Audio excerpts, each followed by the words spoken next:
eh puji nama Tuhan. Ya, saya manggilnya apa? Ya teman-teman aja deh. Jadi saya mau mulai ibadah kita malam ini. Saya mulai dengan kesaksian saya. Ini kesaksian kedua saya seumur hidup saya setelah yang kapan hari saya kesaksian. Ini saya harus menyeringkan harus sekarang ini karena menurut saya ini pergumulan saya sejak beberapa tahun yang lalu, lebih tepatnya 2 tahun yang lalu. Jadi singkat cerita adalah saya ini punya kerinduan buat pengen ngajak orang tua saya pergi jalan-jalan gitu. Pengen jalan-jalan, jadi karena keluarga saya bukan dari keluarga yang oke secara finansial, jadi untuk pergi liburan itu hal yang lumayan mewah kayak gitu buat keluargaku. Jadi singkat cerita 2 tahun lalu tuh tepatnya 3 tahun lalu tuh sudah mulai kepikiran kuat untuk aku harus ngejak orang tuaku pergi karena faktor usia orang tua semakin tua ya gitu-gitu. Selak sakit ya apa, mumpung ada waktu, ada apa semua nih, semua sehat ya wes lah. Nah masalahnya adalah uangnya nggak ada gitu. Aku bilang Tuhan ini apa, aku pengen ngajak orang tuaku pergi gitu loh, please kasih ono lah kayak gitu. Terus singkat cerita 2 tahun yang lalu itu mulai kayak mulai gedu doa, gedu minta sama Tuhan gitu. Eh dan jawabannya adalah nggak dikasih. Gitu, nggak dikasih. Ada aja ininya apa namanya, bukan hambatan sebenarnya, ada aja hal yang lain yang gagal no rencanaku untuk pergi ngajak ke Bali, yang uangnya kepake buat ini buat itu, tiba-tiba kerjaan sepi lah apa macam-macam kayak gitu. Nah terus eh tahun ini tuh tahun yang lumayan berat buat aku sama keluargaku gitu. Secara macam-macam lah, banyak hal yang kita pergumulkan di tahun ini. Tapi nggak tahu kenapa kayak saya dapat impresi kayak ayo doa ke Tuhan, minta lagi. Kayak Tuhan tahun kemarin nggak dikasih kok, tahun ini kok dikasih gitu. Awal sempat mikir gitu, cuman akhirnya ya oke, aku belajar taat, belajar semakin berserah sama Tuhan gitu. Aku belajar banyak banget di tahun ini. Jadi singkat cerita, yes oke Tuhan, aku minta Tuhan, aku mau minta supaya aku kepingin ngajak orang tuh ke Bali. Cuman yang kali ini aku sedikit kurang ajar mintanya, ya nggak tahu sedikit kurang ajar ke Tuhan. Jadi kayak aku minta terus minta syarat lagi gitu loh. Jadi syaratnya adalah Tuhan, aku mau ngajak orang tuaku ke Bali, tapi aku nggak mau pakai uang kerjaanku yang utama kayak gitu. Ya karena aku mikirnya gini, ya kerjaanku tahun ini pun ya sedang kacau. Nggak lucu kalau aku bisa ngajak orang tua ke Bali tapi kerjaanku kacau, nggak bisa ngurusi keluargaku sendiri kan, nggak masuk akal gitu. Jadi aku bilang sama Tuhan kalau emang Tuhan kasih aku ke Bali, ngajak orang tua ke Bali jalan-jalan, ya aku minta bukan dari hasil pekerjaan utamaku, terserah dari hal apapun kayak gitu. Nah itu yang aku doakan, dan itu aku komitmen, aku nggak mau ngomong ke satu orang pun gitu. Alasannya kenapa? Karena ya ya mungkin Tuhan bisa pakai siapa aja buat bantu aku gitu. Cuman aku berdoa sama Tuhan, aku nggak mau ngomong sama satu orang pun kecuali sama istriku sendiri. Orang tua aku pun nggak tahu kalau aku mau ngajak pergi mereka gitu. Jadi kalaupun memang maksudnya ya udah biarlah mengalir semua gitu. Menurut Tuhan mau kayak gimana kayak gitu. Aku bilang aku bakal ngomong kalau semuanya nanti sudah selesai semua gitu. Singkat cerita bukannya malah membaik, malah semakin buruk tahun ini teman-teman. Jadi luar biasa. Dimulai dari papaku kena gejala stroke, itu lumayan terpukul karena yang saya doakan kayak kok malah semakin nggak cocok dengan yang tak doakan. Kayak ini bener nggak sih kayak gitu.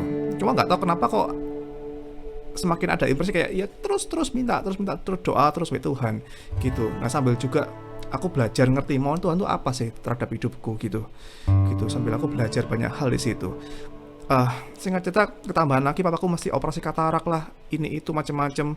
Jadi banyak hal yang akhirnya semakin kayak imanku semakin kayak digoyahkan gitu loh gitu. Singkat cerita saya dapat uang buat bayar hotel, nah pas buat bayar hotel selesai jebret, saya belum belum belum belum bayar untuk yang lain-lainnya, termasuk tiket pesawat dan lain-lain. Terus orang yang paling dekat sama saya, istri saya sendiri, itu yang ngomongin kalau eh, mesti siap ya, kalau ini kita kan nggak tahu Tuhan tuh rencananya apa buat kita gitu. Siapa tahu emang Tuhan maunya kita uangnya hilang yang buat bayar hotel. Jadi kayak sedikit meragukan kalau kamu bisa dapat uang buat bayar sisanya gitu loh, kayak gitu. Jadi kayak kamu harus siap-siap ya kalau misalnya nanti suatu hari Tuhan maunya kita nggak berangkat, jadi maunya uangmu hilang. Jadi kayak tambah semakin semakin apa namanya, kadang secara manusia jengkel gitu. Nah tapi disitulah hatiku ini benar-benar disuruh belajar sama Tuhan, jadi sikap hatiku tuh gimana terhadap istri, terhadap keluargaku, terhadap masalah yang sedang tak hadapi ini, mesti apa yang tak harus tak lakuin. Puji Tuhan, singkat cerita semuanya selesai gitu, semua selesai dan pada akhirnya semua bisa kebeli, semua hal bisa kebeli. Jadi mulai tiket pesawat, hotel, bahkan uang buat makan di sana. Terakhir ini saya malah dapat lagi berkat tambahan lagi dari Tuhan. Tuhan kasih kendaraan transport dari bandara ke hotel ke bandara lagi, termasuk saya dapat makan di lounge, semuanya free. Saya dapat, nggak tahu kemurahan Tuhan semuanya kayak gitu, semua kasih. Dan saya nggak ngomong ke satu orang pun, saya ngomong pas sampai kapan hari ke beberapa temen kayak gitu. Tapi itu pun kalau udah kemarin udah selesai perjuangannya, pergumulan sudah selesai gitu. Jadi yang saya mau share ke teman-teman adalah nggak selalu kita doa itu Tuhan jawab sesuai dengan maunya kita gitu. Kadang Tuhan mau kita berubah dulu hatinya, Tuhan mau hati kita seperti apa ke Tuhan gitu. Tapi ya kita jangan berhenti berharap sama Tuhan, percaya kok Tuhan pasti bakal kasih yang terbaik menurut waktu Tuhan kayak gitu. Yuk kita naikkan pujian.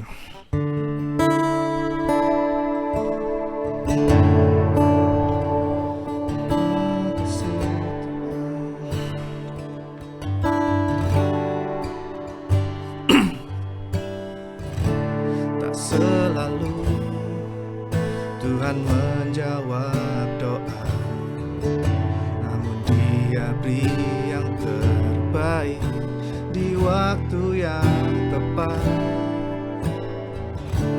Izinkanlah Tuhan untuk bekerja, yang mustahil menjadi mungkin oleh karena percaya.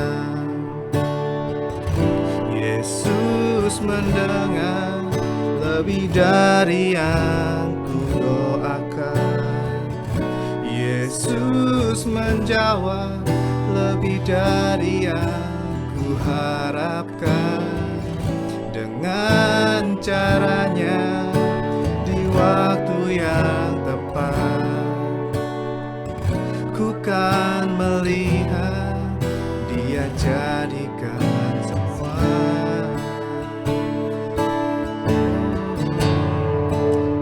Biar lagu ini jadi doa buat kita sama-sama. Nyanyikan dari awal. Tak selalu Tuhan menjawab doa, namun Dia beri yang terbaik di waktu yang tepat. Izinkanlah Tuhan untuk bekerja, yang mustahil menjadi mungkin oleh karena percaya. Yesus mendengar lebih dari yang kudoakan. Yesus menjawab lebih dari yang kuharapkan. Dengan caranya di waktu yang tepat, ku kan melihat Dia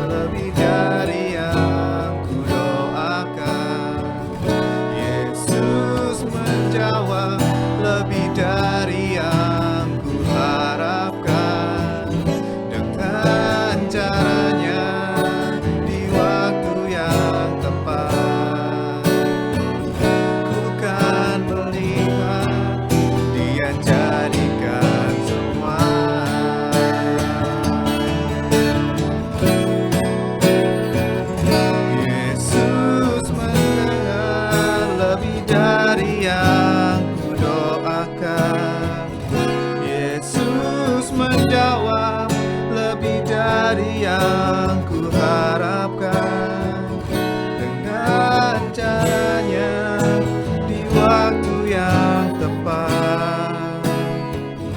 Bukan melihat dia jadikan semua. Yesus mendengar lebih dari yang ku doakan. Yesus menjawab lebih dari yang ku harapkan, dengan caranya di waktu yang tepat. Ku kan melihat dia jadikan semua, dengan caranya di waktu yang tepat.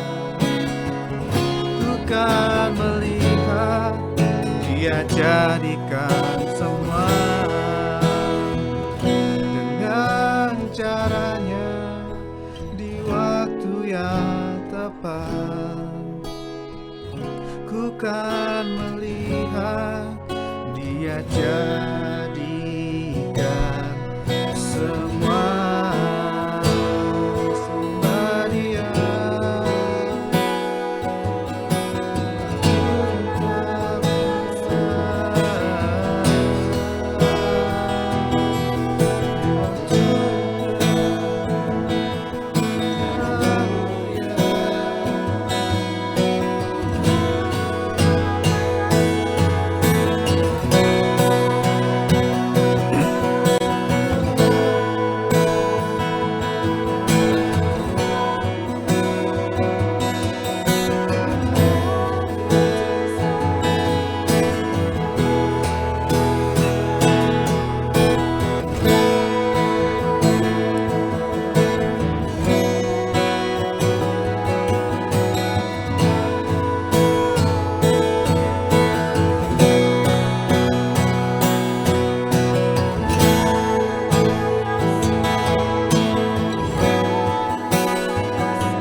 kesetiaan sungguh terbukti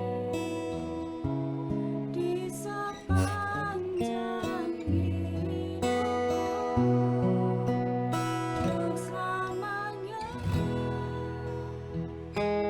ku kan setia melayani mengasihimu tiada Tuhan sepertimu Yesus kau Allahku yang setia kaulah Tuhan yang berjanji tak sekalipun kau ingkari kesetiaanmu sungguh terbukti di sepanjang hidupku untuk selamanya. Ku kan setia melayani mengasihimu tiada Tuhan sepertimu Yesus kau Allahku yang setia kaulah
siapapun juga. Yesus hanya Kau yang ku percaya. Di setiap waktu tiada lain yang ku andalkan selain Kau. Yesus hanya Kau yang ku andalkan, melebihi siapapun juga. Yesus hanya Kau yang ku percaya. Di setiap waktu tiada yang ku andalkan selain Kau. Tiada lain yang ku andalkan selain Kau. Tiada lain yang ku andalkan selain Kau. Tiada lain Kau andalkan selain Kau, Yesus.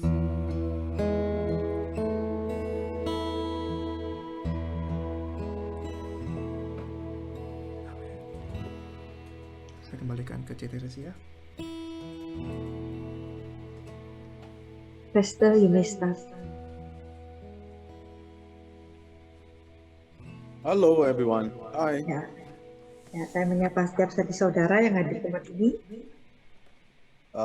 Wait, can you hear me or do I need to be louder? No, we can hear you very well. Okay, very good. Good evening. Selamat sore.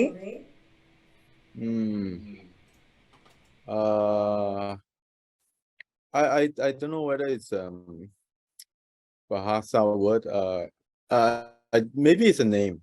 Kulini, Kulini, I think Kulini. Kulini, saya dapat satu kata kulini. How do you spell it? I just hear things, so Okay. it sounds like that though. Apa ada yang bisa ngerti maksudnya ya? Kulini. Yeah, so I just heard that. So if there's anyone here that makes sense, you can raise up your hands, or you can message, or you can unmute yourself. Ya, saya barusan dengar Roh Kudus berbicara tentang kulini. Apakah ada yang menangkap sesuatu dari perkataan saya ini? Mungkin bisa angkat tangan atau bisa chat. Yep. Anyone? No one? It's okay.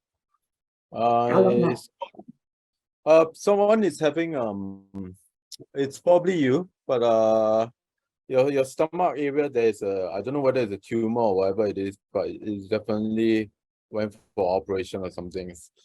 Below the chest area. ya, ada yang mungkin di bawah dada itu barusan adakan operasi, ada tumornya, atau di daerah perut, mungkin ada yang mengalami gejala seperti itu. Bisa angkat tangan. So it's on your lower, yeah, it's more on the left side, center left side of the chest. Sebelah kanan kiri ya, bagian kiri. Apa ada ya? Is there anyone? Apa ada? Bisa raise hand. Is it possible if it's from YouTube? I don't know. Is it on YouTube? Is this thing on YouTube? Yes, yes. It's possible, but I'm not on YouTube, so I wouldn't know. So if there's one here that has that, it's definitely a woman. Okay, it's definitely a woman. Seorang wanita ya. Apakah ada ya? Kalau ada, bisa raise hand. So have, don't have. I don't know who is online, who is offline, because I only see your picture. So yeah, if it makes sense to you, kind of unmute yourself. Ya, kalau apa yang saya katakan itu masuk akal ya, mungkin di bagian perut sebelah kiri ya, tengah sebelah kiri, CLI ya, CLI. Diafragmamu tuh kanan apa kiri, Ceng? Coba unmute, Ceng, coba. Kanan atau kiri, Ceng? Kiri. Oh, Yeah. itu baru yang operasi sebelah mana, Ceng? Operasi di tengah. Oh, she just has the operation in the Yeah. breathing in the chest. Okay, so I'm just gonna pray for you. I'm Ya, just Pastor mau believe, doakan Cici. we are believing Jesus will heal you right here, right now. Ya, kita percaya Tuhan akan sembuhkan saat ini, sekarang juga. Yeah. I don't know whether. Okay, yeah, I'm just gonna pray. Holy Spirit, we ask you to just touch right now. Roh Kudus, kami minta Engkau menjamah saat ini.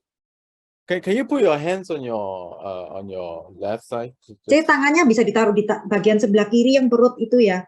Yeah. Mm. So we just release healing right now in Jesus' name. Kami lepaskan kesembuhan saat ini dalam nama Tuhan Yesus. Let the power of the Holy Spirit just flow and just touch right now in Jesus' name. Kuasa Roh Kudus menjamah dan menyentuh. There's someone in your family that also have a spine or back problem. It's a lower back. Ada orang di keluarga Celi yang juga mengalami sakit di tulang bagian belakang. Ada nggak di tulang punggung? She is the one. She is you are the the one. one. Okay, so we're gonna release healing over you. Kami Over your lepaskan lower back also. kesembuhan di bagian belakangmu juga. So let the power of your Holy Spirit just flow in Jesus' name. Kuasa Roh Kudus mengalir dalam nama Tuhan Yesus. We just release peace over your house. Kami lepaskan damai sejahtera di rumahmu. Are there 3 bedrooms in your house? Apakah ada 3 kamar ya, C, di rumah CC? 3 kamar. Bisa unmute ya, C? Di unmute ya. Yeah, 3 bedrooms. Di lantai 3 ada 3 kamar. Di lantai 2 ada 1 kamar. Oh, in the third floor 3 room, in the second floor 1 room. Correct. I want the third floor one. I want the third floor Ya, 3 mau rooms. yang 3 kamar. There's 2 rooms that side by side. There's 1 room that's at the other corner. Right? Ada 2 yang jadi 1, ada 1 yang di seberang gitu ya, C. Ya, betul. Yeah. Whose room is that? The Kamar- room at the. Kamar yang sendirian tuh kamarnya siapa, C? Michael, anak. Her son. So I'm just gonna pray for your son, yeah. Mau doa buat anaknya, C. Oh iya, dia pun. So Ya, the son have spinal pain, Pastor. yeah. Ya. I got the right person. See, God knows. Ya, Tuhan tahu ya. If I got the wrong person, God will give me direction to the right person. That's very good. So we release healing right now over your son Kami lepaskan kesembuhan atas anakmu in the name of Jesus. dalam nama Tuhan Yesus. Let the power of the Holy Spirit just flow in Jesus' name. Biar kuasa Roh Kudus mengalir dalam nama Tuhan Yesus. Amen. No, I don't know why I see the number 7. So I don't know whether he is 7-year-old or he has a problem when he's 7. Yeah, I don't know. Saya nggak ngerti, saya lihat angka 7, apa anaknya Cece itu ada masalah pas umur 7 tahun atau apa ya, angka 7. Yeah. So, Lupa, aku udah 7 tahun. She cannot remember. yeah. Atau angka 7 angka spesial sih. Buat saya ya. For her 7 is special. You mean for her or for her son? When I saw a son, I saw 7, so that's why I asked. Oh, waktu Pastor dapat peringatan anakmu, dia lihat nomor 7, angka 7. Saya lupa 7 So- tahun kenapa, tapi pada waktu itu, waktu dia kecil memang kayaknya mamaku pernah kasih dia baju yang dari kelenteng gitu loh. Tapi aku lupa umur berapa. Oh, when her son was younger, her mom, so the grandmother gave her clothes from the temple. Lupa aku, soalnya selama ya. Terus pelepasan juga. She has So, also prayed for deliverance. No, it's okay. We'll just release healing and restoration right now over your family. Ya, kami lepaskan kesembuhan dan pemulihan di dalam keluargamu. Yeah, thank you, Lord. I hear a man with a Terima breathing kasih, issue, like a boy with a breathing issue. Like, Saya dengar di sini ada juga satu pria juga yang punya masalah nafas. I would think that it's still her house. Apakah di rumah Cece ya yang punya masalah pernafasan? Laki-laki. Yeah. Aku di sini anakku nih suamiku tok sih lagi. Ya, ada masalah pernafasan apa enggak? I'm gonna go for second floor. Yeah, second floor. Let's go down to one Mau floor. ke yang lantai kedua sekarang ya, Ci. Yeah, let's go down to one floor down. Oh, sing sakit There are mah. 2 rooms there. What did she say? She say have gastric. Siapa yang sakit mah, Ci? Adikku tapi datang pulang. Oh, adik laki ya? Iya lagi. She have a brother that stay in the house but doesn't stay all the time. Come and go. He has gastric. Okay. But does it affect his breathing? Apa sakit mah itu mengganggu saluran pernafasannya? Dia gak pernah cerita nek sampai sedemikian. Oh, she doesn't know. Okay, never mind. We just release healing. Ya, aku lepaskan kesembuhan dalam nama Tuhan Yesus. Power of your Holy Spirit flow right now in the name of Jesus. Kuasa Roh Kudus mengalir dalam nama Tuhan Yesus. There are cases in your family that I don't know what's wrong with the heart, but I don't know whether it's heart attack or breathlessness or things that I think in your previous generations people passed away because of heart issues. Saya nggak tahu, mungkin di keluargamu ada generasi-generasi ke atas yang punya masalah jantung dan saluran pernafasan, dan mungkin ada yang meninggal karena sakit-sakit seperti itu ya. Apa benar ya, Ci? So it's either your side or your husband's side. It's either one of you, yeah. Kalau aku meninggali paru-parunya molor. Molor itu Inggrisnya. The brother that the lungs have ada air, pneumonia ada. Iya kayak gitu kan, penuh air jadi ini molor tuh kan, ngerokok. Oh iya. So I don't know. Her brother passed away because there's liquid in the lung because he smoked. Yeah. Yeah. There's 2 guys that passed away like that. Ada 2 ya pria yang mati seperti cara. But there's one more. Yeah. Ada satu lagi ya, Ci. Anyway. Satu jantung tiba-tiba meninggal gitu tuh. One is heart problem. Yeah. Okay. Good. So that's 2. So we're just gonna break off every heart issue over your family. Yeah. Ya, kita mau patahkan segala sakit jantung di dalam keluargamu, Ci. So we just speak peace right now in Jesus' name. Kami perkatakan damai sejahtera dalam nama Tuhan Yesus. In the name of Jesus. Let the power of your Holy Spirit break every curse in Jesus' name. Bila Roh Kudus yang mematahkan segala kutuk dalam nama Tuhan Yesus. In the name of Jesus. Dalam nama Tuhan Yesus. Mama mau melok tuh. Thank you, Lord. I don't know why I saw 112 over her. So maybe it's a phone number. Hey, Pastor, you mute yourself. The host mute me. I saw a Oh, message. yeah.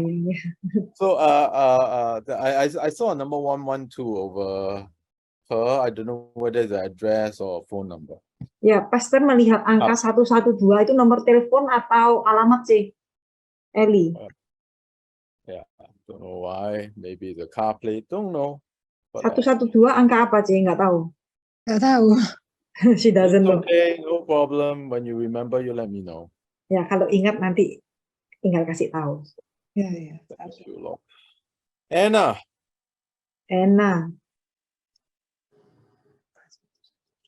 Can you unmute yourself? Anna bisa unmute ya? Anna ngerti Inggris apa enggak ya? Bisa unmute ya? She can't unmute. But, Unmute dari Zoom-nya ya, bukan dari unmute dari Zoom-nya. Zoom-nya di unmute dulu. Yes, I can speak English. Oh, okay. Yeah, that's great. That's great. How come I'm hearing myself? Anyway. Ini host ya, tolong ya. Suaranya gemang. Yeah.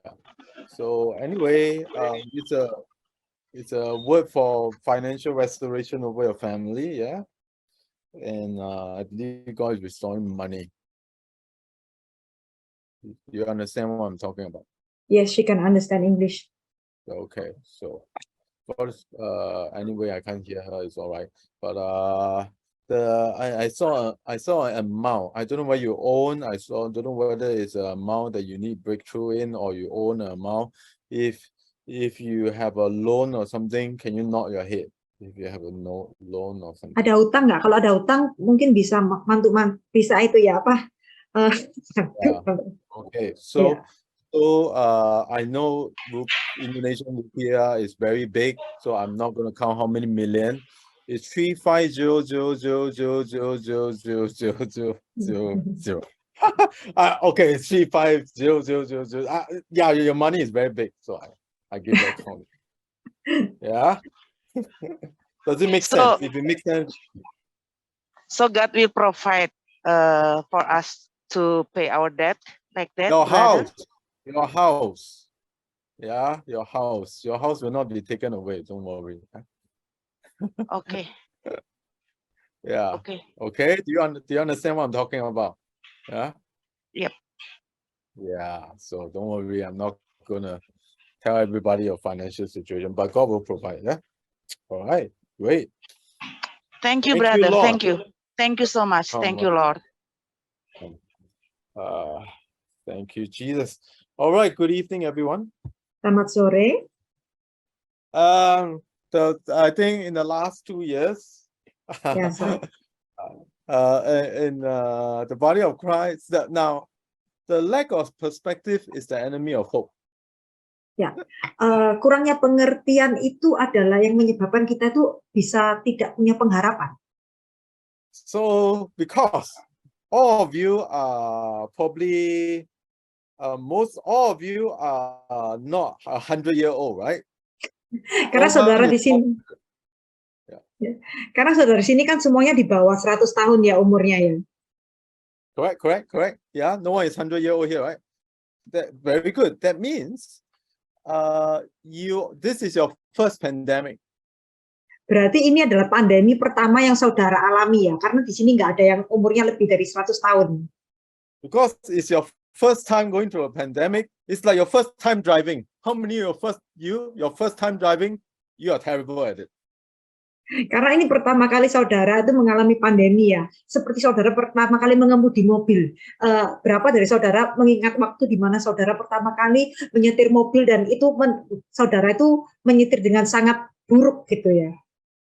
Yeah, because it's your first time hands on the wheel, you don't know what to do, you bang you hit the dustbin. It's your first time. It's okay. Ya mungkin karena pertama kali saudara menyetir dan mungkin nggak sengaja saudara menabrakkan kepada tong sampah. Ya nggak apa-apa karena itu pertama kali saudara belajar. So it's not the end of the world. Dan itu bukan kiamat. Now the world has went through 8 major pandemics. Dunia ini telah melewati 8 pandemi yang besar. Yeah, 8 major pandemics. So we are talking about Spanish flu. Yaitu Spanish flu. We're talking about smallpox to AD 251. Smallpox. Bubonic plague. Ya itu yang dia katakan ya. Jenis-jenis penyakitnya. And so Black Death, yeah. So the worst pandemic was actually AD 336. Pandemi yang terburuk adalah AD 336. Because in AD 336, Iceland actually, there was a volcano that erupted in Iceland. Di Iceland itu waktu itu ada bencana volcano itu apa ya? Volcano itu apa ya? Gunung berapi. Exploded. Ya, gunung berapi ya. The whole Europe was in darkness. The sky was dark for 2 years. Ya, dan seluruh Eropa itu mengalami kegelapan selama 2 tahun. So plants die, everybody got breathing problems for 2 years. Dan banyak tanaman itu semua mati dan orang-orang banyak mengalami kesulitan dalam pernafasan selama 2 tahun. Now this is anthropology. That means every pandemic, all these 8 pandemics, right? They are all, every time when there's a pandemic, there are 4 groups of people that rise up. Setiap kali dunia mengalami pandemi, ada 4 jenis orang yang dilahirkan. Always 4 groups of people will always rise up. Dan selalu ada 4 jenis orang ini yang dilahirkan. Number one, Yang pertama, the conspiracy theorists. teori konspirasi. That means there is a special group of elite people that's going to destroy the world. They are controlling the world, controlling the pandemic, controlling everything. Berarti ada satu grup orang-orang elit tertentu itu mereka yang menguasai dunia ini, yang mereka yang mengontrol pandemi ini dan mengontrol segala sesuatu. These people will rise up and start to explain, oh, it's all a plan by the rich and it's all the elite trying to destroy the world and control the world. Yeah, always, Yeah. always. Dan akan ada orang yang akan menjelaskan, oh dunia ini dikontrol oleh orang elit-elit, kaum elit tertentu, mereka yang menguasai, mereka yang mengontrol segala sesuatu yang terjadi di sekitar kita. Without fail, every pandemic, this group of people will rise up. Dan selalu dalam pandemi itu pasti ada orang sejenis ini yang muncul. The second group of people are the anarchists. Yang kedua itu orang yang anarkis. That means the people who go against the government. I will exalt my own personal freedom instead of everybody else. They do their own thing. Everybody from themselves. They buy all the toilet paper. They buy all the instant noodles. They buy everything. They hoard. It's all about me. Yaitu orang yang anarkis tuh mereka orang itu yang tidak memikirkan orang lain ya, pokoknya mikirkan diri sendiri. Biasanya nyerbu ke supermarket langsung semua tisu dibeli, supermi semua dibeli seperti yang terjadi di luar negeri biasanya ya. Yeah, so I value my own freedom more than other people. I will make as much money as I can. I will go against government. I will go against everything. Orang sejenis ini biasanya suka melawan pemerintah ya. Mereka itu sangat menjunjung tinggi kebebasan pribadinya dan mereka itu dalam segala sesuatu tuh memikirkan tentang dirinya mereka sendiri. Bagaimana mereka itu selalu bisa mengambil kesempatan di dalam kesempitan. The third group of people are called the religious zealot, the very religious people. Yang ketiga itu adalah grup orang yang rohani. These are the people that say God is angry at Indonesia. That's why he sent an earthquake. God is angry at the world. He started to destroy the world. God is angry. You need to sacrifice to him. God is angry at you. Yeah. Ya, kaum yang rohani ini selalu berkata Tuhan tuh marah sama orang Indonesia, makanya Tuhan tuh datangkan penghakiman. Tuhan tuh marah sama orang Indonesia, maka kita tuh perlu bawa persembahan. Biasanya jenis ini juga akan muncul. Without fail, this group of people will say Jesus is coming soon, very soon, in the next 1-2 years. Always in the last 8 times, because it is the first pandemic. Okay, so I have to tell you the normal thing that happened in a pandemic. Yeah. Dan orang yang kaum rohani ini selalu berkata bahwa kedatangan Tuhan segera. Dan itu mereka sudah katakan selama 8 kali pandemi, selalu mereka mengatakan hal yang sama. Meskipun bagi kita itu pertama kali kita mengalami pandemi, pertama kali kita dengar gitu ya. Every time when there's a disaster, there's always a group of people that says God is angry, Jesus is coming back to destroy, the whole world will be destroyed, it's the end times. Every pandemic, all the 8 always have this group of people that rise up. Dan setiap pandemi, 8 kali pandemi, pasti ada orang yang muncul ini, yaitu orang yang bilang Tuhan itu marah sama kamu, sebentar lagi Tuhan itu akan datang. Dan setiap kali pandemi, pasti orang yang berkata ini pasti muncul mereka. And the last group of people is the most important. It's actually called the voice of the common good. Yang terakhir itu jenis orang yang muncul adalah suara orang yang demi kebaikan. It means that people start to care about their neighbor, start to love them, start to be the deliverer of this generation, start to bring solutions to the world, start to heal the world wherever they can, food, supplies, whatever it is, bring ideas and creativity into the world. Yaitu orang-orang yang hidup demi kebaikan orang lain itu juga mereka jenis keempat yang akan muncul ya. Mereka itu orang-orang yang menyediakan diri untuk orang lain, orang yang hadir untuk menyembuhkan orang lain. Mereka orang-orang yang punya kreativitas dan ide-ide baru untuk demi kebaikan dan kepentingan orang lain. And that's what the church should be. Dan itulah harusnya menjadi peran gereja.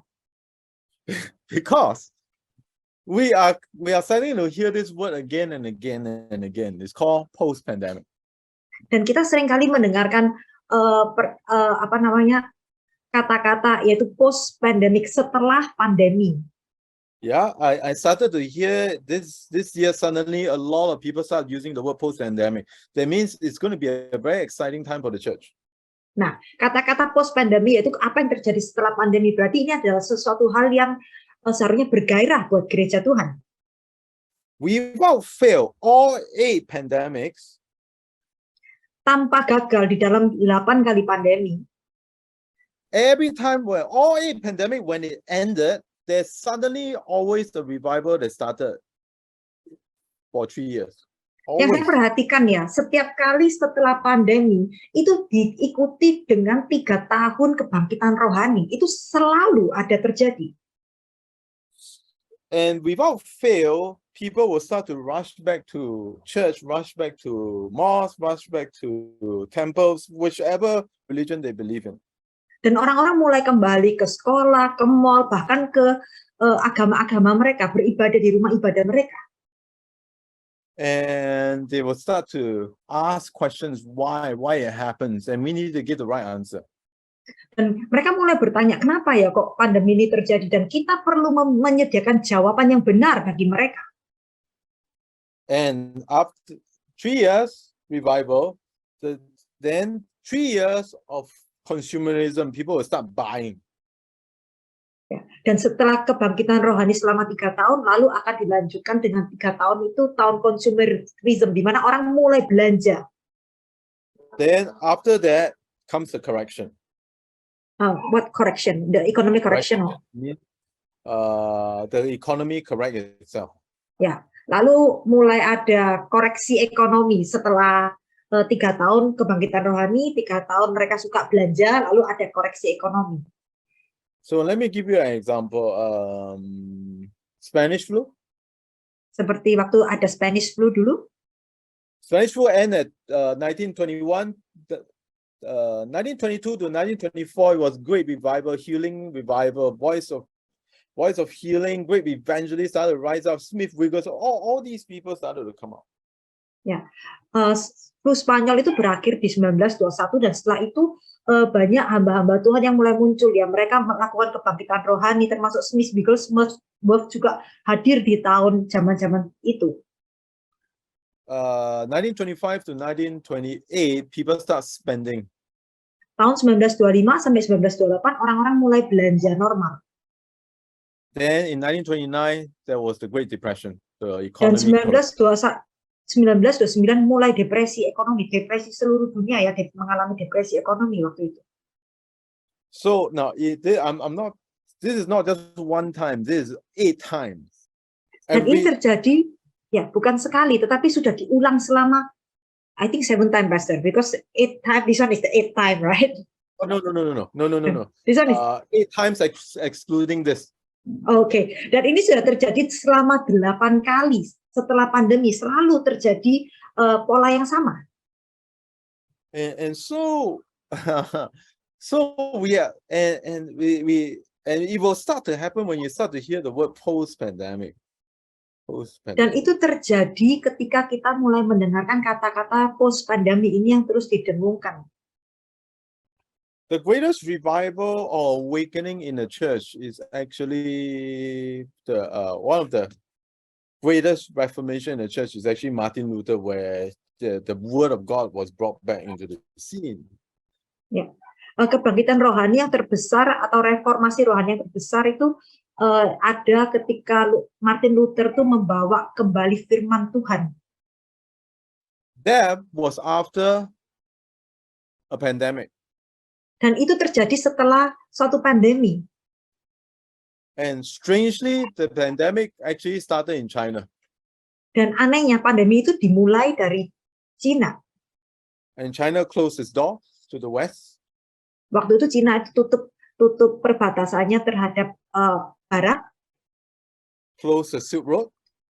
Jalannya juga ditutup. And then people just waited in their house, wait for the Black Death to all the virus to just die, because for years they stay in their house, locked down. Dan selama bertahun-tahun mereka itu tinggal di rumah dan mereka itu seperti menantikan untuk virus itu untuk mati. When the pandemic stopped, it was the beginning of Martin Luther. That was one of the greatest revival that brought us back the Bible. Dan ketika pandemi itu selesai, Martin Luther mulai hadir dan dia membawa kembali firman yang sesungguhnya.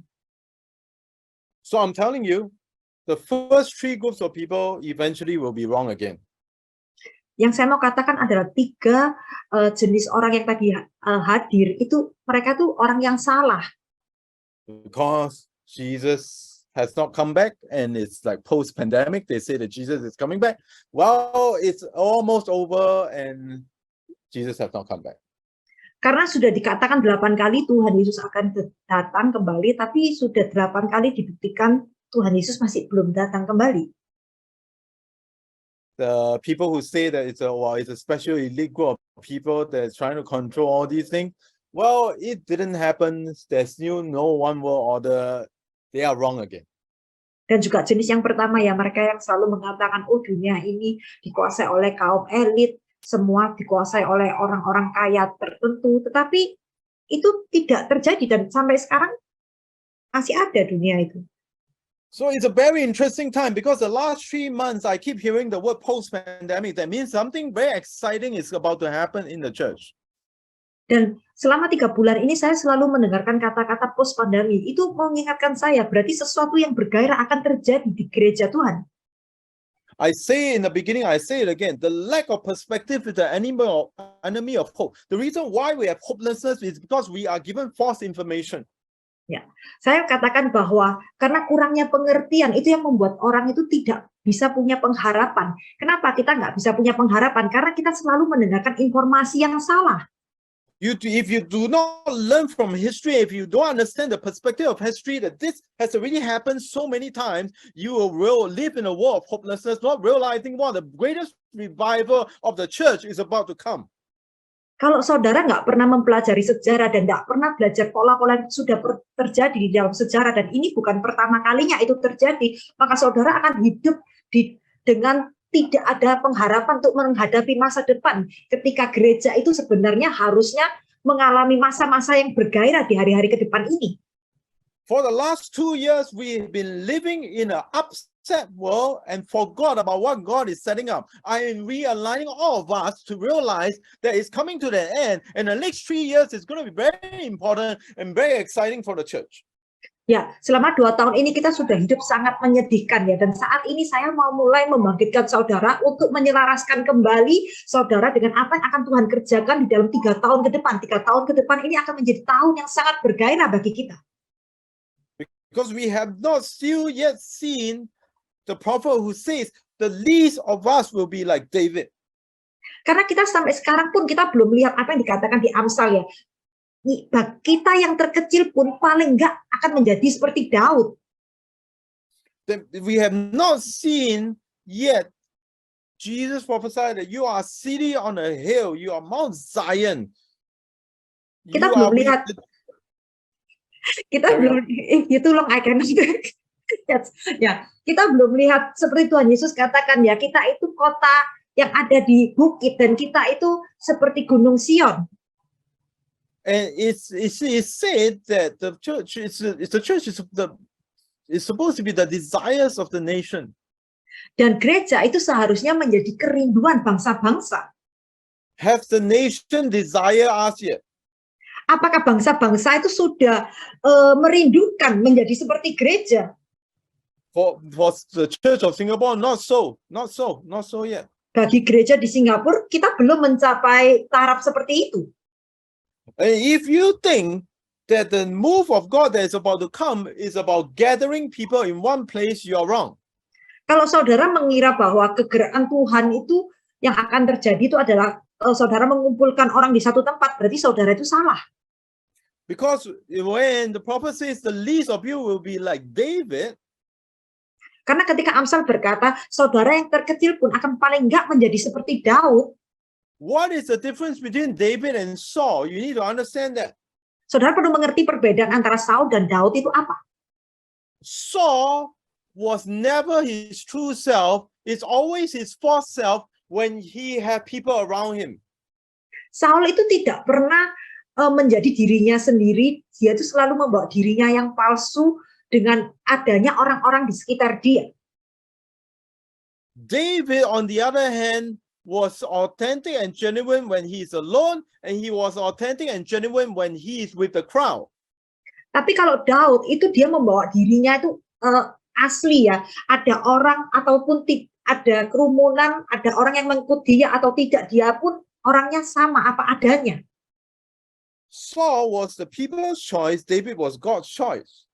Saul adalah pilihan rakyat, tetapi Daud adalah pilihan Tuhan. Saul was anointed by, both are anointed by Samuel, yes? Dua-dua diurapi Samuel, But both is anointed with differently by Samuel. tetapi mereka diurapi dengan cara yang berbeda oleh Samuel. Samuel went to Saul and he has a glass of oil and he anointed Saul. Saul itu diurapi dengan satu botol minyak. David, on the other hand, Samuel came with a horn of oil. Horn. Horn, It means the ram's horn. The ram's horn. The ram's Ya, horn. kalau Daud itu diurapi dengan tanduknya lembu yang ada minyaknya ya. Jadi ada korban gitu ya maksudnya. It means that the ram needs to die, cut off the horn, and they pour the oil in. Ya, berarti ada binatang yang harus dikorbankan sehingga tanduknya itu bisa dipakai untuk mengisi minyak gitu ya.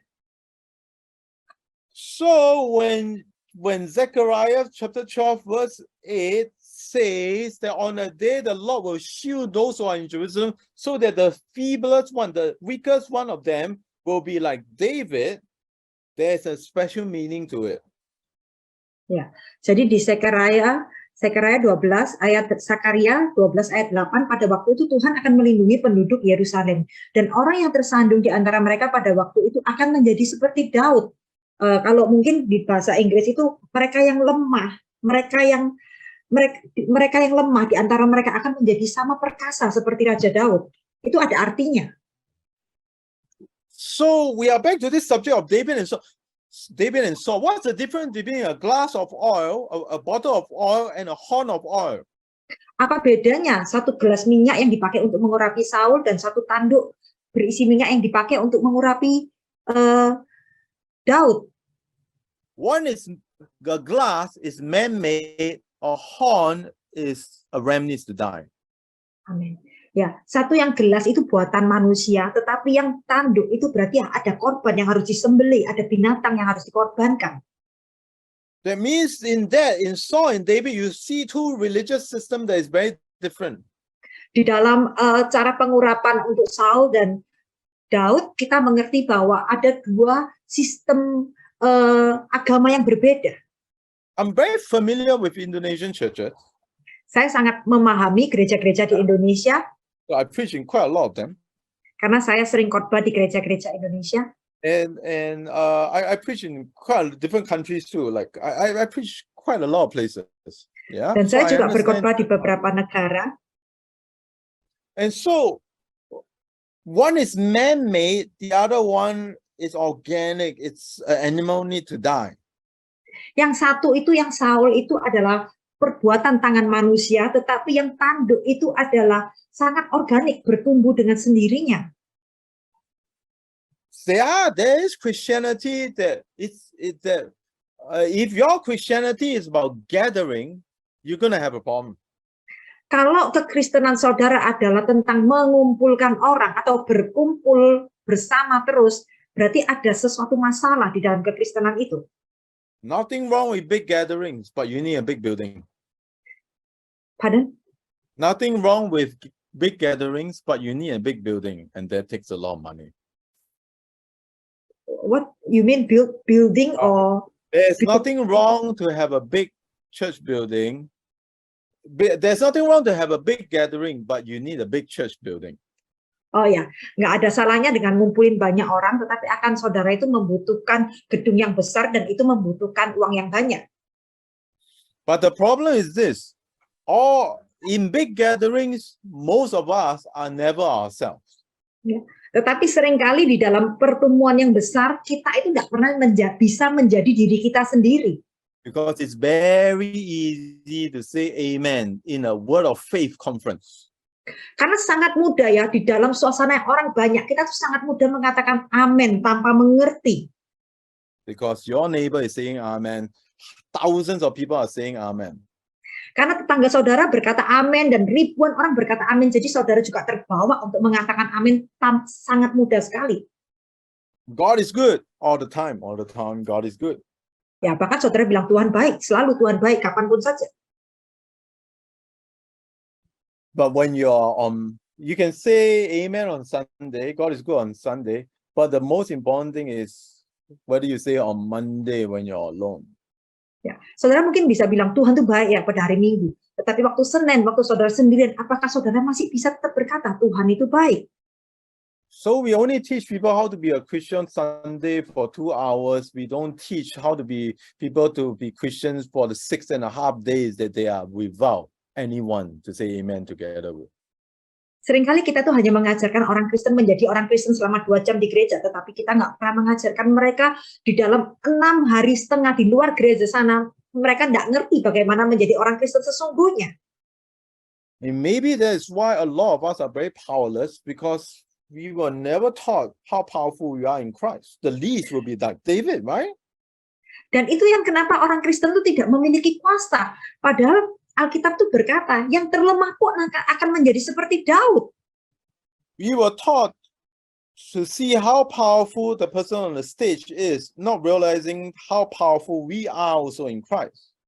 Seringkali kita hanya diajarkan melihat, orang yang di mimbar itu betapa berkuasanya, tetapi kita tidak pernah menyadari bahwa kita pun memiliki kuasa yang sama di dalam Kristus. So forever we will outsource our deliverance, our prayer to the man of God. Jadi selalu kita itu berharap didoakan oleh hamba Tuhan. Please do not outsource your deliverance or your prayer to someone else, because you are as powerful as any preacher on earth, because you have the same Holy Spirit. Tolong jangan saudara selalu mengandalkan hamba Tuhan atau orang lain untuk mendoakan saudara kelepasan atau untuk mendoakan saudara, karena di dalam diri saudara juga ada kuasa Roh Kudus yang sama. Because the nature and the character of Saul always changes when there's mass consciousness. Dan There are karena many people. karena naturnya Saul itu selalu berubah ketika dia lihat orang banyak mengelilingi dia, menjadi orang yang berbeda.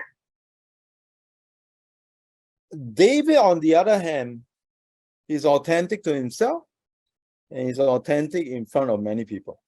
Tapi Daud itu orangnya asli ya. Jadi dia di hadapan orang banyak pun maupun waktu sendirian dia itu tetap sama, naturnya tidak berubah. It says the weakest of them will be like David. It didn't say the weakest of them will be like Saul. Dan di Alkitab berkata yang terlemah pun akan menjadi seperti Daud. Dia nggak bilang yang terlemah akan menjadi seperti Saul. So I believe in the next 3 years, God is raising up champions who are nobodies, who are not big names, who can move in the power of God, whether in the marketplace, whether at home, whether it's in the streets. But these are not people that is qualified for the stage, but God will choose them. Saya percaya di dalam 3 tahun ke depan Tuhan akan bangkitkan orang-orang yang menjadi orang-orang perkasa. Mereka mungkin bukan orang-orang yang punya nama atau orang yang sudah berdiri di mimbar, tapi Tuhan akan membangkitkan mereka dengan kuasa yang luar biasa. And it's a very exciting time. Dan ini akan menjadi waktu-waktu yang sangat bergairah untuk dialami oleh gereja. Because you have 2 citizenships. Karena saudara itu punya 2 kewarganegaraan. You are Indonesians, Saudara orang Indonesia, and you are also citizens of heaven. dan saudara juga warga kerajaan surga. What the world can bring, they can burn our churches down, but they will not be able to stop us. Amin. Ya, mungkin mereka bisa membakar gereja fisik kita, tetapi mereka nggak bisa menghancurkan kita, yaitu gereja Tuhan yang sesungguhnya. Let me check with Jesus. If 2 or 3 gather, I'll be in the midst. All you need for church is just 2 or 3. Sebenarnya saudara, saudara itu perlu untuk punya gereja itu hanya perlu 2-3 orang berkumpul, itu sudah jadi gereja. Then that's harder to destroy. Jadi kalau 2-3 orang sudah menjadi gereja, berarti sulit untuk menghancurkan gereja karena nggak perlu orang banyak untuk mendirikan gereja. You need a worship team on an auditorium. Oh, you don't need 2 or 3. They can gather anywhere. Atau saudara kira saudara itu perlu suatu tim penyembahan di gedung yang besar baru bisa menjadi gereja? Enggak, 2-3 orang aja kumpul dimanapun sudah menjadi gereja. The problem is the dual citizenship part. Yang masalah itu adalah karena kita itu punya 2 kewarganegaraan. Because for the longest time, we try to be Indonesian first before we are the citizens of heaven. Karena selama ini kita membangun kesadaran kita itu sebagai warga negara Indonesia ya, dan bukan sebagai warga kerajaan surga. But the reason why you have 2 citizenship is because you are ambassador. You are bringing all of God's kingdom to transform Indonesia, not Indonesia conforming you into Indonesian's image. You need to understand that. Ya, kenapa kita itu punya 2 kewarganegaraan? Yaitu karena Tuhan itu mau kita itu memakai kerajaan, kita memakai warga kerajaan surga itu, kita menjadi ambasador yang mempengaruhi Indonesia, dan bukan kita itu menjadi sama dengan budaya Indonesia itu sendiri. So in Indonesian citizenship, wow, you might be poor, you might be sick, you might be depressed. Ya, mungkin sebagai warga negara Indonesia, saudara mungkin sakit, saudara mungkin sedih, saudara mungkin mengalami tidak punya uang gitu ya. Maybe going through economic crisis. Ya, punya krisis ekonomi. But in the citizen of heaven part, you are holy, you are righteous, you are strong, you have power and authority.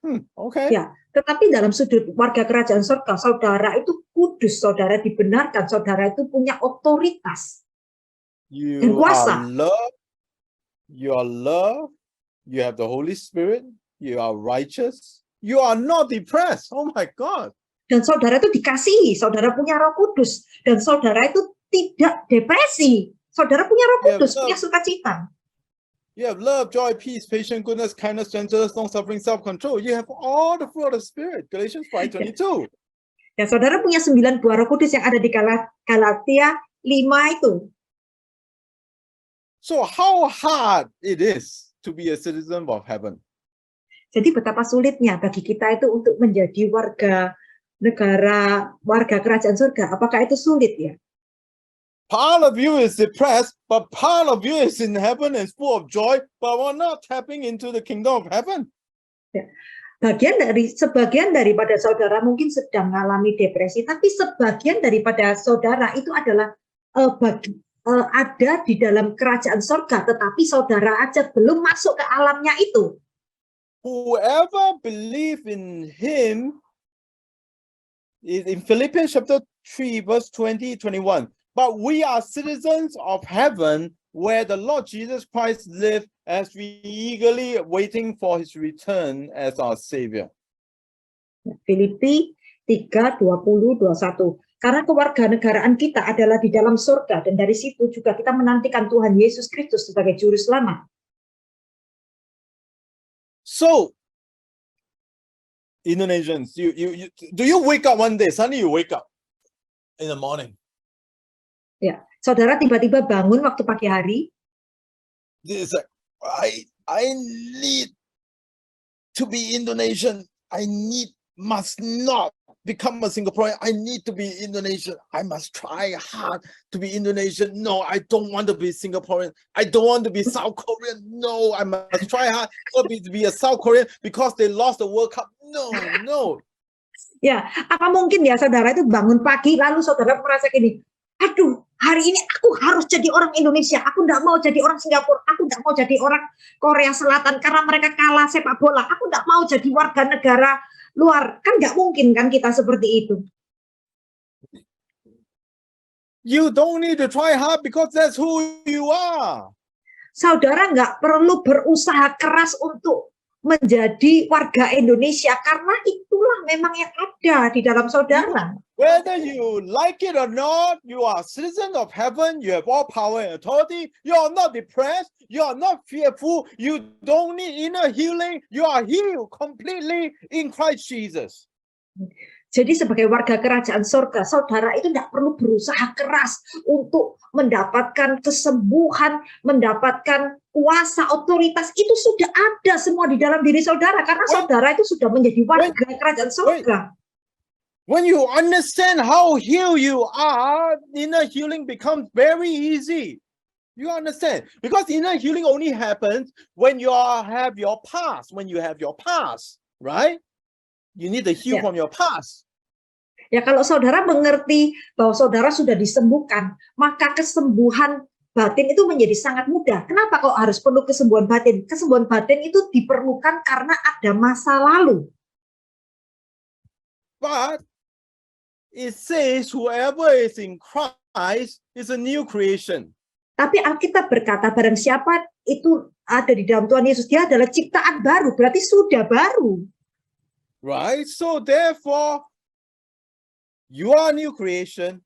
And it says when we baptize, we die with him. We bury with him.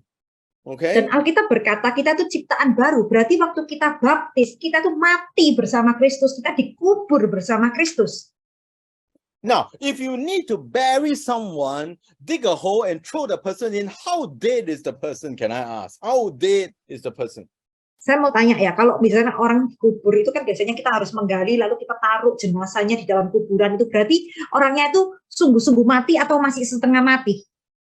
So if you need to bury a person, that means he's dead, completely dead, totally dead.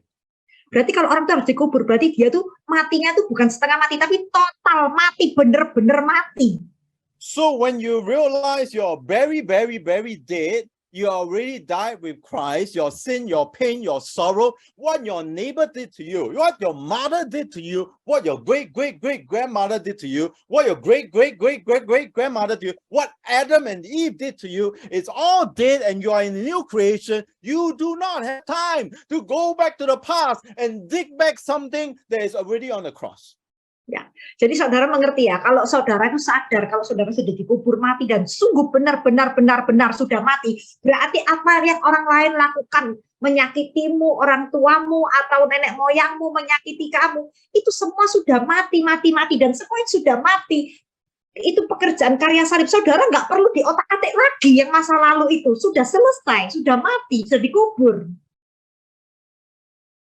That's the best thing you ever can imagine, that you are, when you wake up, you are a citizen of heaven, whether you like it or not. If you don't believe it, you will continue living in self-defeat. But if you believe it, things will happen.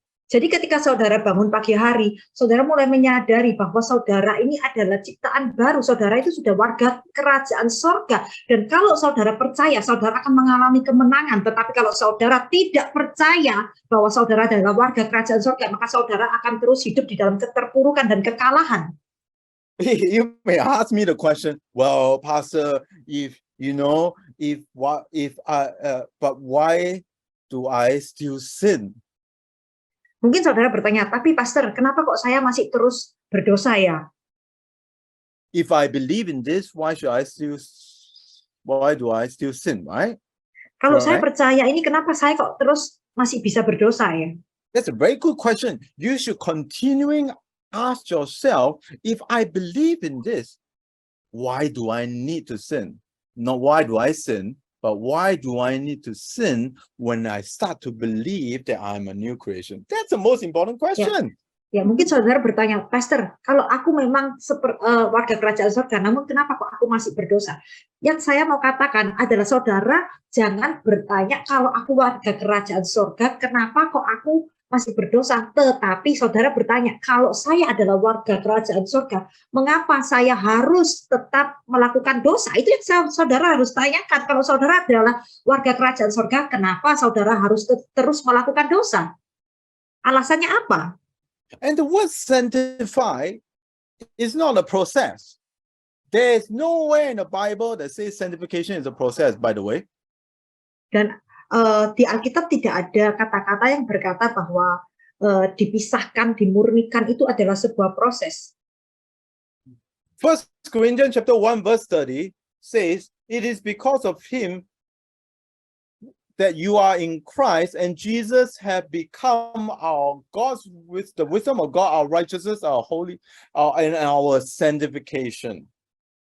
1 Korintus 1:30, tetapi oleh Dia kamu berada dalam Kristus Yesus yang oleh Allah telah menjadi hikmat bagi kita. Ia membenarkan dan menguduskan dan menebus kita. If you think that sanctification is a process, how many inner healing does Jesus need to go to? Because Jesus says, I sanctify myself for you.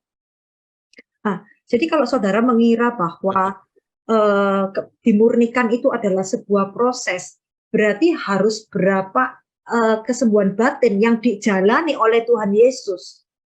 John chapter 17 verse 19. Jesus say, I sanctify myself for all of you.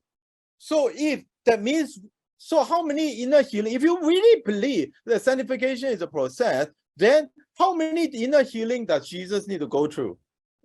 Kalau saudara percaya bahwa dimurnikan itu adalah sebuah proses, berarti harus Tuhan Yesus tuh harus mengalami berapa kesembuhan batin ya, karena dimurnikan itu berarti disembuhkan batin secara bertahap gitu ya. Kalau kita lihat di Yohanes 17 ayat 19, dan aku menguduskan diriku bagi mereka supaya mereka pun dikuduskan dalam kebenaran. Dia hanya bilang dikuduskan sekali, dia nggak bilang dikuduskan berkali-kali gitu ya. The word sanctification is not keeping yourself clean. The word sanctification in Greek is called hagiazo. It's to set apart.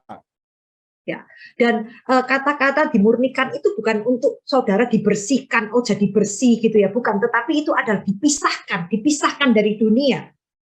1 Corinthians chapter 1 verse 30 says, Jesus is our sanctification. Sanctification is not a process. Sanctification is a person, and the person's name is Jesus.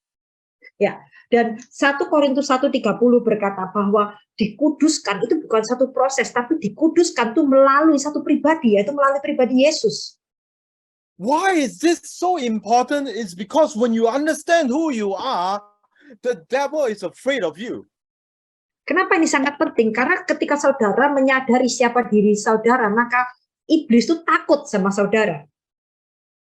If you still don't believe me, in the book of John it says, God sanctified Jesus' name. So is Jesus' name not clean? Di dalam kitab Yohanes berkata bahwa God sanctify Jesus, Tuhan itu menguduskan nama Yesus. Apakah nama Yesus itu tidak murni, tidak kudus? Yeah, the word is set apart. So it's the same way that you are set apart. Dan dikuduskan itu artinya dipisahkan. You are set apart to be a citizen of heaven. Saudara dipisahkan dari dunia ini untuk menjadi warga kerajaan surga. You are set apart for this revival that in the next 3 years is going to be exciting, because in the next 3 years, when you understand how powerful you are, miracles, signs, and wonders will follow you. Dan saudara itu dipisahkan menjadi warga kerajaan surga, dipersiapkan untuk menghadapi 3 tahun ke depan kebangkitan rohani, dan ini akan menjadi masa-masa yang sangat bergairah. Ketika saudara sadar bahwa saudara dipisahkan, maka saudara akan menjadi berkuasa dan akan disertai dengan tanda-tanda keajaiban yang menyertai kehidupan saudara. The wrong question to ask is, if I'm a new creation, why do I sin? That's the wrong question. Jadi adalah pertanyaan yang salah kalau saudara bertanya gini, kalau saya ini ciptaan baru, kenapa kok saya masih terus berdosa? Itu pertanyaan yang salah. The right question will be, if I really believe that I'm a new creation and what tonight, whatever I say is true about the Bible, actually I don't need to sin anymore, because sin is not a nature, it has become a habit, and habit can be broken. Dan kalau saudara itu percaya sama apa yang saya bagikan malam ini, kalau saudara itu ciptaan baru, seharusnya pertanyaan saudara tanyakan kepada diri saudara adalah, kalau aku sungguh-sungguh ciptaan baru dan aku percaya apa yang pastor katakan, berarti aku tuh nggak perlu untuk terus melakukan dosa, karena dosa itu bukan natur warga kerajaan surga. Dosa itu hanya sebuah kebiasaan, dan kebiasaan itu bisa dipatahkan. So therefore, inner healing, inner healing only works when you have a history, then you need to memories, pain, scars, and history that it's got a hold of your heart that need to set yourself free from your past. Jadi kesembuhan batin itu hanya diperlukan ketika ada masa lalu yang menghantui saudara, masa lalu yang masih menghantui saudara yang ya gitu. But the best kind of inner healing that Jesus recommends is you need to attend your own funeral and realize that you're dead in the grave. You are crucified with Jesus. That means all my old issues are dead inside Christ too. Ya, tapi pewahyuan itu adalah kalau saudara ciptaan baru, berarti yang lama sudah mati. Berarti saudara itu harus benar-benar percaya yang masa lalu saudara juga sudah mati, sudah selesai, sudah dikubur, nggak perlu diungkit-ungkit lagi. Like my depression is dead in the ground. My fear, anxiety, sadness, inferiority complex is dead with Jesus. Jadi depresiku sudah mati, rasa takutku juga sudah mati, rasa minder saya juga sudah mati bersama Yesus dan sudah dikubur. So ladies and gentlemen, do not be grave robbers. Jadi saudara-saudara jangan jadi orang yang suka menggali kuburan. Because you are buried. Karena saudara itu sudah dikubur dulu tuh. When you're buried, it means you really, really dead. Berarti saudara yang lama itu sudah mati, benar-benar sudah mati, sudah dikubur. Not positionally dead, half dead, no pulse, dead. Your old man dies with him, and you raise Amen. again with the newness of life. Amin. Berarti manusia yang lama saudara sudah mati, bukan setengah mati, masih hidup. Enggak, tapi benar-benar sudah mati. Dan saudara sudah dibangkitkan dengan kehidupan yang baru. So the best kind of inner healing is when you wake up to how healed and how sanctified and how powerful you are, so that the best kind of inner healing is we don't need to have returning customers. Jadi kesembuhan batin ya, kesembuhan batin yang paling tepat itu adalah saudara itu mulai menghidupi identitas saudara yang baru ya, yaitu saudara itu sudah sadar bahwa saudara itu sudah disembuhkan dan nggak perlu kembali lagi, nggak perlu kembali terus mau mengalami pemulihan batin terus menerus. That's the best kind of inner healing. Dan itu adalah kesembuhan rohani yang terbaik, kesembuhan batin, sorry. This gospel is so dangerous that when you start to realize how powerful you are as sons and daughters, true Indonesian revival will actually come. Not on stage. Dan kuasa Injil itu begitu dahsyat ya. Kalau saudara bisa menyadari betapa dahsyatnya Tuhan yang ada di dalam saudara, maka kebangkitan rohani itu bisa terjadi. Bukan karena saudara ada di mimbar, tapi kebangkitan rohani itu terjadi ketika saudara ada di jalanan situ. The next 3 years is important. 3 tahun ke depan adalah tahun yang sangat penting. See, the lack of perspective is the enemy of hope. Ya, cara memandang yang salah itu adalah musuh yang membuat kita tidak bisa berharap. Because I am just sharing in the perspective of time and history, because all of us, this is our first pandemic. Saya membagikan kepada saudara bagaimana apa yang sudah terulang di dalam sejarah, karena bagi setiap dari kita ini adalah pandemi pertama yang kita alami. It will be your second pandemic is if you are 104 years old, because in 1990, if you are born in 1919, so this will be your second pandemic. But I suspect that this is our first one. Kalau saudara lahirnya di 1919, berarti ini pandemi kedua ya. Tetapi umur saudara sudah berarti 103 tahun ya. Tapi saya rasa di sini aja. Let me tell you again. All the pandemics are the same. They go through the same cycle, and we are coming to an end because I keep hearing the word post-pandemic, post-pandemic, post-pandemic. Dan saya perhatikan dari sejarah bahwa selalu setelah pandemi ini polanya tuh sama terus. Apalagi sekarang kita tuh musim di mana kita tuh post pandemi, setelah pandemi, setelah pandemi. Dan itu polanya terus sama dengan apa yang terjadi di sejarah. We need to be the people who are born to bring the greater good into this world. There's the group number 4. Kita harus menjadi orang-orang yang bangkit, yaitu yang grup keempat, mereka yang membawa kebaikan kepada dunia, To bring heaven on earth. yaitu orang-orang yang membawa surga di bumi, yang menghadirkan surga di bumi. You are the citizen of heaven, so you can access into all the resources and all the rights of heaven. And you are citizen of Indonesia, so you can bring all of heaven down in Indonesia. That's why you have dual citizenship. Saudara adalah warga kerajaan surga. Jadi saudara bisa ambil segala sesuatu yang sudah disediakan di surga, segala sumber daya yang disediakan di surga, dan saudara juga adalah warga negara Indonesia. Jadi saudara bisa ambil apa yang ada di surga dan membawa itu di negara saudara, di bangsa Indonesia ini. It's an exciting time. Ini adalah waktu-waktu yang sangat bergairah bagi kita. You shall know the truth, Saudara akan mengerti kebenaran itu, dan kebenaran itu akan membebaskan saudara. and the truth shall set you free. Dan kebenaran itu akan membebaskan saudara. I'm giving you a bigger perspective. Yang saya bagikan ini adalah satu gambar yang lebih besar ya. Maybe a bit different from what other people give you. Mungkin adalah sesuatu hal yang berbeda daripada apa yang selama ini saudara dengarkan. But they that don't learn their lesson from history is bound to repeat it.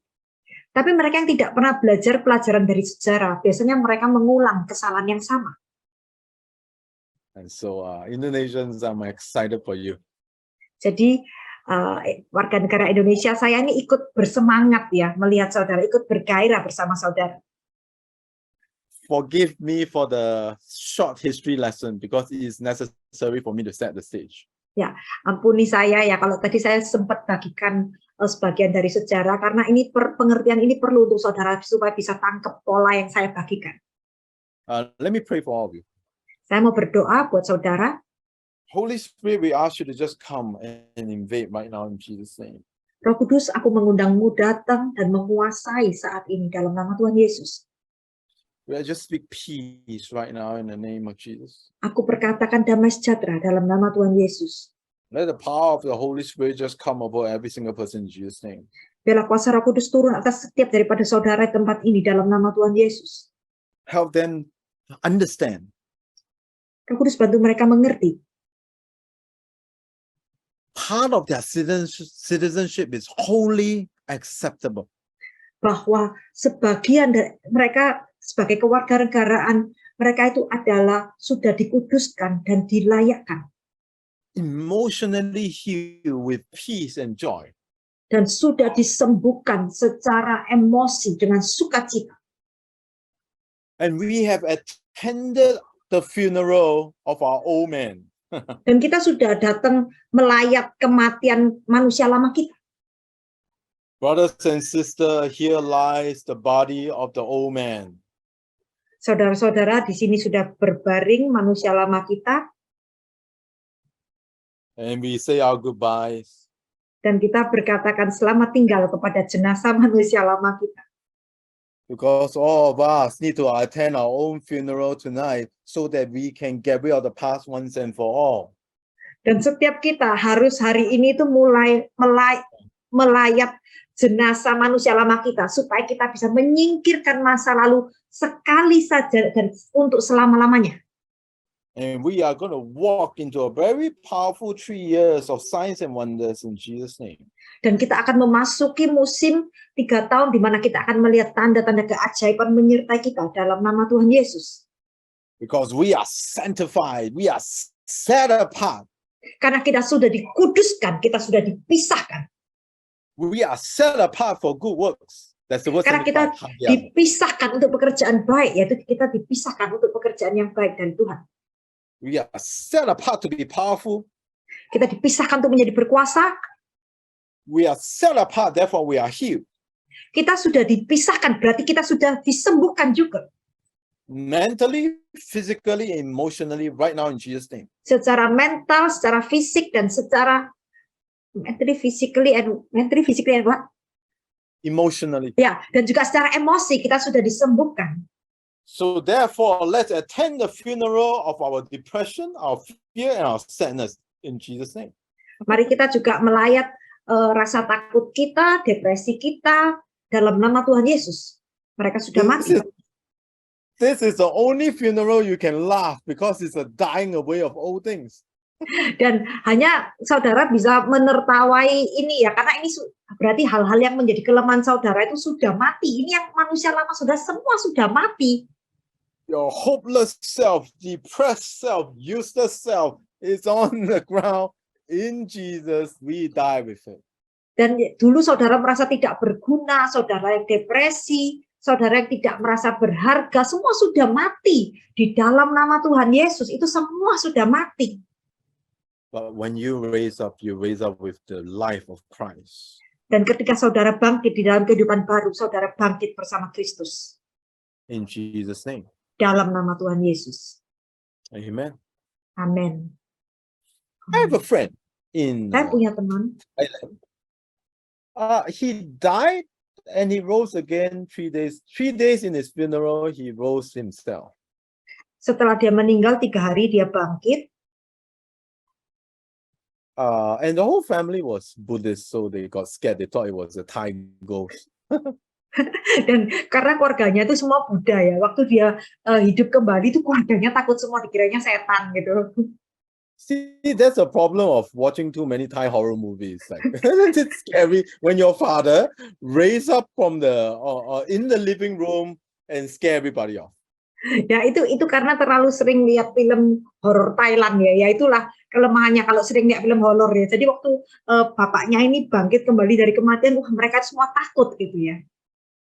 No, they don't put people in the coffin. They just put a cloth over and it's in the living room. Just put a white cloth over. So when they raise, it's quite scary because it looks like a ghost.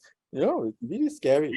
Dan waktu itu mereka memang nggak menaruh jenazah itu di peti ya. Mereka juga hanya naruh di ruang tamu dan ditutupi kain warna putih. Jadi waktu bangkit itu mereka kira itu benar-benar setan gitu ya.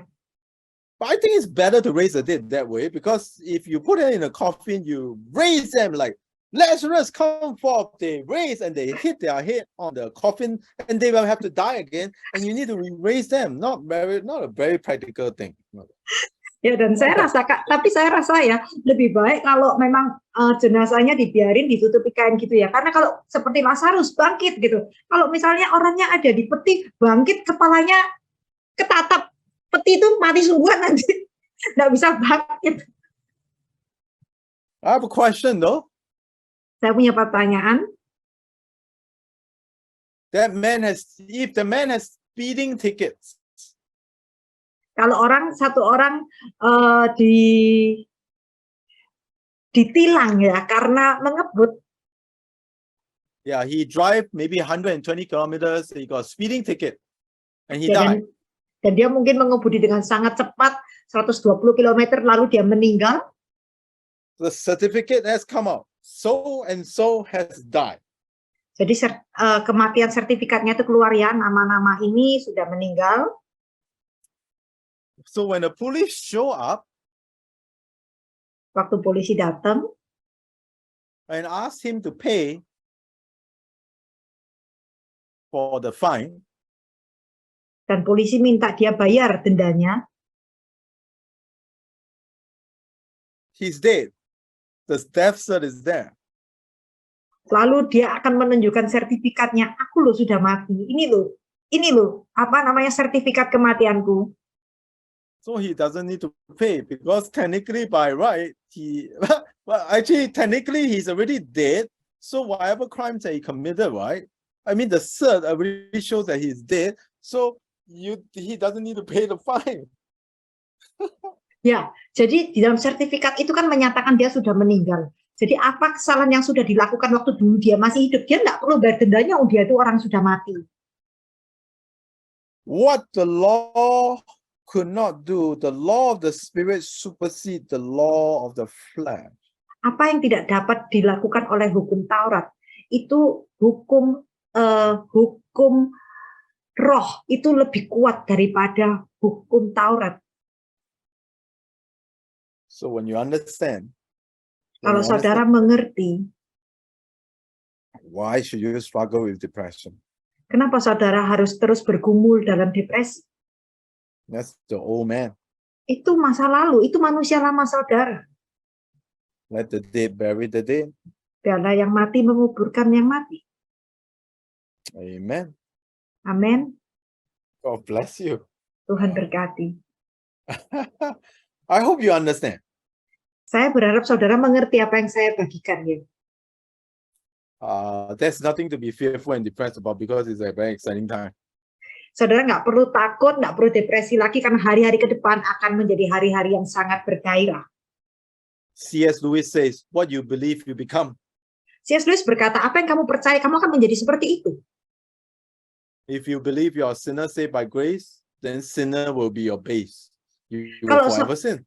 Kalau saudara percaya bahwa saudara itu pendosa yang diselamatkan dengan kasih karunia, maka saudara akan terus hidup dengan identitas sebagai orang berdosa dan itu akan menjadi jejak hidup saudara. But if you believe that you are a saint, but occasionally forgot that you are one, and you move up to sinner, that's not so bad. Can you repeat, Pastor?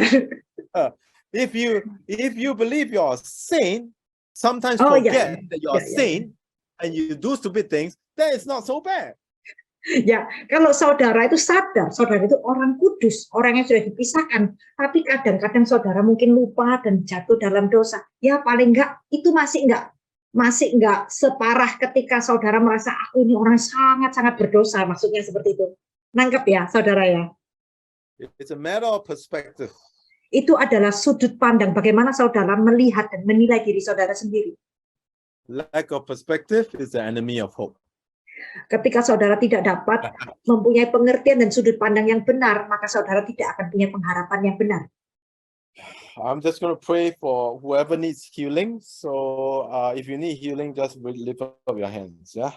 Saya mau berdoa buat mereka yang butuh kesembuhan. Kalau ada yang butuh kesembuhan, mungkin boleh angkat tangan. Holy Spirit, we ask you to just touch right now in Jesus' name. Roh Kudus, saya minta Engkau menjamah mereka dalam nama Tuhan Yesus. Let the power of your Holy Spirit just come over every Biarlah single person. kuasa-Mu turun Tuhan atas setiap daripada saudara tempat ini. So we just release healing and restoration right now in Jesus' name. Aku lepaskan kesembuhan dan pemulihan dalam nama Tuhan Yesus. We command every cancer and every tumor to dissolve right now in the name Aku of Jesus. perintahkan kanker dan tumor untuk keluar dalam nama Tuhan Yesus. We speak peace in the name of Jesus. Aku perkatakan damai dalam nama Tuhan Yesus. We release power Aku lepaskan kuasa di atas setiap umat-Mu di tempat ini in the name of Jesus. dalam nama Tuhan Yesus. I just speak peace over every single person Aku lepaskan damai sejahtera atas setiap daripada umat-Mu in the name of Jesus. dalam nama Tuhan Yesus. Let the power of the Holy Spirit flow in Jesus' name. Biarlah kuasa Roh Kudus mengalir dalam nama Tuhan Yesus. We believe, Lord. We believe. Kami percaya Tuhan, kami percaya. Thank you, Lord. Terima kasih Tuhan. More, Lord. Lebih Tuhan, lebih Tuhan. In Jesus' name. Dalam nama Tuhan Yesus. Amen. Amin. Amen. God Amin. bless you. Tuhan berkati. Thank you, Pastor. Lord, welcome. Welcome, welcome. Well, yeah. Anything else you want me to do? Sudah. Can you pray a closing prayer, Pastor? Sure, I can. Lord, we just speak peace over everyone. Bapak, kami perkatakan damai buat setiap daripada saudara. I just release shalom over every single person. Aku lepaskan damai sejahtera-Mu atas setiap dari umat-Mu yang hadir di tempat ini. Over body, spirit, and soul in Jesus' name. Di dalam tubuh, roh, dan jiwa. Dalam nama Tuhan Yesus. Just release that peace Aku over every lepaskan household damai sejahtera atas setiap rumah tangga dalam nama Tuhan Yesus. in Jesus' name. Dalam nama Tuhan Yesus. and let your angels guard and encamp around them. Biarlah malaikatmu yang melindungi dan malaikatmu yang ada bersama mereka In the name of Jesus. dalam nama Tuhan Yesus. Thank you, Lord. Terima kasih Tuhan, In Jesus' name. dalam nama Tuhan Yesus. Amen. Amin. God bless you. Tuhan Yeah. berkati.